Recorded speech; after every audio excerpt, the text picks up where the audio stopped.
Folks, one of the tactics that you should keep in mind when engaging with critics of Islam is just let them speak. The more they speak, the more they expose themselves, the more they expose their ignorance, the more ridiculous it gets. And today, I hate to say it, but we're going to go through the Islamic dilemma once again. But wait, this time, it's not going to be me who's presenting the argument. It's going to be one of our favorite Christian apologists, Sam Shamoun. He's going to be the one doing the debunking. And today, Sam is going to be debunking David Wood, of course. So is this the end of the Islamic dilemma? You asked me excellent question. So a quick summary for those of you that are tuning in late. The Islamic dilemma is all about the Quran in multiple places speaking positively about the Torah and Injil, affirming that these are scriptures from previous prophets and that the prophets were sent by Allah subhanahu wa ta'ala. And Islam is naturally a continuation to those previous messages.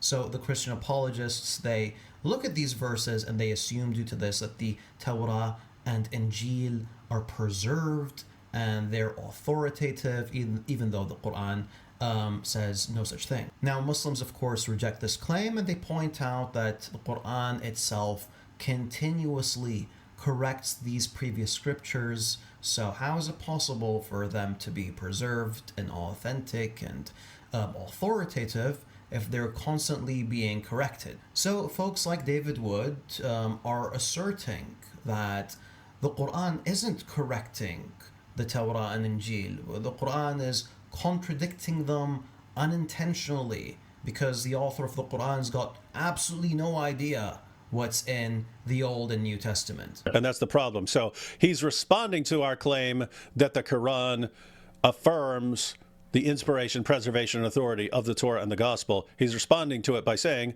but the Quran contradicts the Gospel. Exactly. And therefore can't be affirming it as it clearly is in all these verses. In a sense, it's kind of admitting it, like it's admitting the next premise that they didn't want to admit, which is that, yes, it does contradict these things. And it doesn't really seem to bother about, arguing, oh, but it's a different thing, it's a different Injil, or the Injil's been corrupted. No, it's, yeah, that's correct. The Quran does contradict the Injil and does contradict the Torah, which it claims to be inspired, preserved, and authoritative. But this is intentional. And then the argument he gives for that really is a nothing burger. It's just that it must be, because the Quran knows about the Torah and the Injil, so why would it make a mistake? It must be true. We're saying it's an oral culture. Muhammad only knows these things by hearing them, and he would hear all kinds of things. It's not like he sits down and says, hey, I'm going to write the story of Abraham here, but I know exactly what the story of Abraham is in the Bible. He's just hearing things. He's hearing a bunch of stories. Some of them come from the Bible, some don't. But he thinks what he's writing lines up with the Bible. That's what he thinks. He thinks that the Quran lines up with the Torah and the Gospel because he doesn't actually have access to that. He doesn't have open access. Everything is through someone else telling him what to think. Again, Fareed's position is, but everyone knows exactly what the Torah and the Gospel say, so that when Muhammad changes something in the story, it would be obvious to them that he's not affirming their book. He's correcting their book. No, he doesn't know what's in. He doesn't know what he knows what people are saying, and he doesn't know if that actually lines up with the text. So what does he do? He always says, I believe in your book. I believe in your book. I don't know whether I can trust what you're saying about it. Anyhow, guys, in the previous video, I've already shown that this is a ridiculous claim because these folks, they admit that the Quran is very familiar with biblical phraseology. However, it seems like I'm not really convincing enough. So how about one of your own? How about Sam refutes you? Also narrated by Muslims. This is Sahih Hadith. So I want everyone to see what Allah is going to say on the Day of Judgment. When you fed my servant, you are feeding me. Now let's see where Muhammad took this from. Go to Matthew 25, Synoptic Gospel. He took words of Jesus and put in the mouth of Allah, because that's what Jesus said he's going to do when he comes to judge everyone, including Muhammad. Matthew 25, 31 to 46. Yep. Okay, now what does Jesus say to those on the left? Now, guys, pay attention where Muhammad got these words that he said Allah spoke. Now, here you're going to see where he got them. Keep going. All right. It says, then he will say to those on his left, depart from me, you cursed, into the eternal fire prepared for the devil and his angels. For I was hungry, and you gave me no food. I was thirsty, and you gave me no drink. I was a stranger, and you did not welcome me. Naked, and you did not clothe me. Sick and in prison, and you did not visit me. Then they will also answer, saying, Lord, when did we see you hungry or thirsty, or a stranger or naked or sick in prison, and did not minister to you? Then he will answer them, saying, truly I say to you, as you did not do it to one of the least of these, you did not do it to me. Right.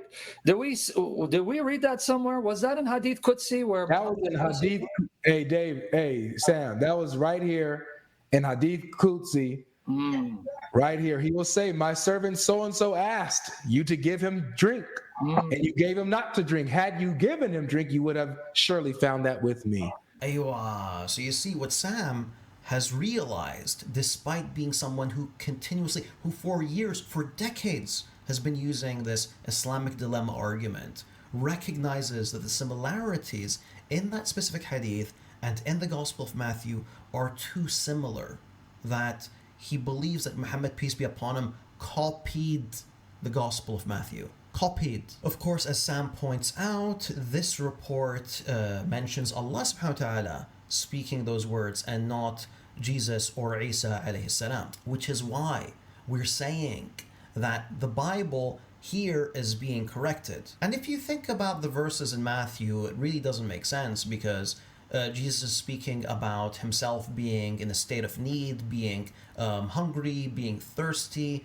and you have these people saying, we never seen you in such a situation, which doesn't really make much sense, because they surely did see him in such a situation. On the other hand, in the hadith, we find Allah subhanahu wa ta'ala rebuking the people for ignoring him, and them, of course, rejecting or claiming that they've never seen him in such a state, which would, of course, be accurate. Regardless, what Sam is doing here is placing that final nail on the coffin of the Islamic dilemma. Since Allah subhanahu wa ta'ala is very familiar what's in the Bible, that means that these corrections, they're done intentionally. These are not some random mistakes, and that the author of the Quran had no access to the Bible, as David Wood was claiming earlier in this video. Hence, if the Bible is corrected, that simply means that the Bible is not authoritative and it's not preserved, which is what I've been saying this whole time. And there goes this Islamic dilemma, the favorite argument by David Wood.